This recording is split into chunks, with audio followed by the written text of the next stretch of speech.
Kevin Hunter from Northwest Digital News. I'm here with Kyle Fisher. And Kyle, you had an incident that involved one of your children with school, and you got a call from police alerting you to a situation. Go ahead and expand on what that was. I did. Unfortunately, the school district in Longview was not the first point of contact with us. They waited 2 days before they even sent out an email to every parent that has a kid in the district. So we had to hear this not from the school district. We heard it from Longview PD.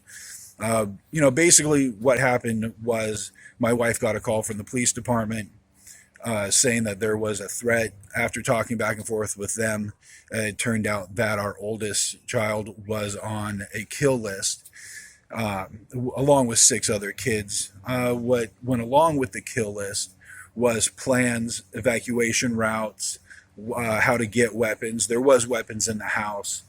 The routes that my children and other children would take home from school. And that was part of the plan on how this was going to go down, apparently. So the first night he was put in jail.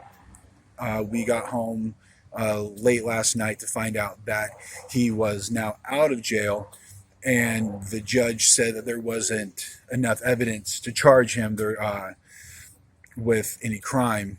There might have been a violation of something when they got the evidence. Now, the evidence was saw by a teacher. So the teacher then got a hold of the resource officer who took that journal with all the kill information in it and then arrested him. Now, that officer is a retired sheriff's department employee, so to say that he doesn't know how to work with evidence would not be right. Obviously, this guy knows what he's doing. The mom of the child, from what I understand, is studying to be a lawyer, works for a law firm in town, and now her kid is out. It's hard for me to not speculate that those two coincide together. So we're speaking about the mother of the child who Yes. was making these threats. Yes, the mother of the child is studying to be a lawyer. Mm-hmm. So she knows the legal system, and now her son happens to be out. I felt that this needed to come to light. I got a hold of KATU in Portland, and I got a hold of the Daily News here in town. They wrote an article about what is happening, and I made a post on my personal Facebook. I think the parents should know what the Longview police stopped. I think they did a good job, and they are keeping us up to date with what they can. So with that being said, they are doing a good job. Their hands are sort of tied, and I understand that being a minor, but like I said, the town and everybody needs to know. With a potential threat to your children, this person being back out on the streets, what actions have you taken to make sure your family stays safe? We have protection orders. We are filing those here as soon as possible. We have the packets. It's kind of an extensive thing to go through. Right now, our kids are out of town. They will not be back, at least for the time being, until we figure out what exactly is going on with the situation. I mean, as a parent like anybody else with kids, it's kind of heartbreaking to see this happen. Mm-hmm. Especially in our community. It's small.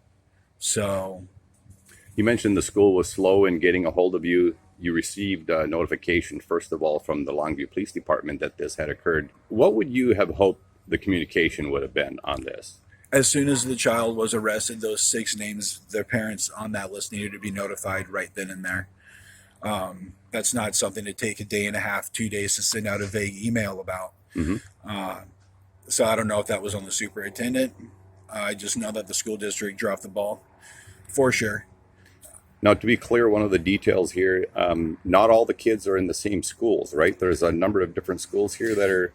There are. The way that Longview is set up, the neighborhoods, you might go to the same elementary school as some kids, but when you go to junior high, you kind of get split off depending on your location in town.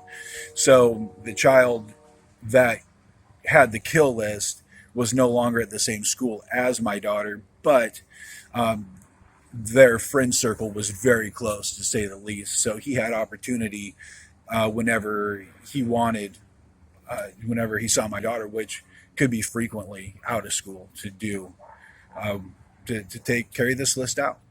So under the impression that you had from the details you knew about what his plan was, pretty well laid out plan for a youngster in school. We were told it was an extensive list, and the last step in said list was carrying it out. Everything else was taken care of. All right, Kyle. Well, thanks for your time and wish you the best outcome on all of this. Thank you. I appreciate it.